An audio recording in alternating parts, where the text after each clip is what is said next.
Assalamualaikum everyone. Nakikita niyo yung mais na yan, di ba masarap? Parang nasa bukid lang ako. Yun nga lang hindi ko pumupunta sa bukid, sa kabukiran. Nakakain ako ng mga pagkain na sa bukid. Yun nga lang, hindi tayo nakakapunta sa kabukiran. Sa bahay lang tayo. Ah, kung makikita nyo, hiniwa ko siya ng kalahati.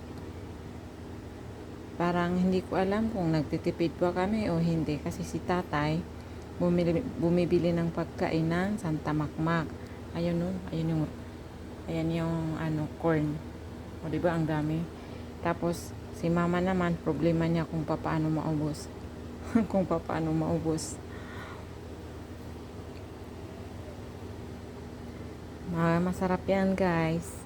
Kung makikita nyo lahat ng luto ko nilalagyan ko ng lemon, yung dilaw na lemon, ayan o, ayun sa ilalim natatakpan, ayun, nakikita ba, ayun, kasi hindi talaga mangingitim yung kaldero pag nilagyan mo. Yun nga lang sa atin sa Pinas mahal. Dito sa amin, yun na sabi ko, ang problema ni tatay, nauubusan kami ng pagkain. Si mama naman, problema niya paano ubusin. Tapos pagkakain kami, ayan, tipid-tipid. O, di ba? Saan ka pa? Hanggang dyan na lang po. Thank you sa panonood. God bless all.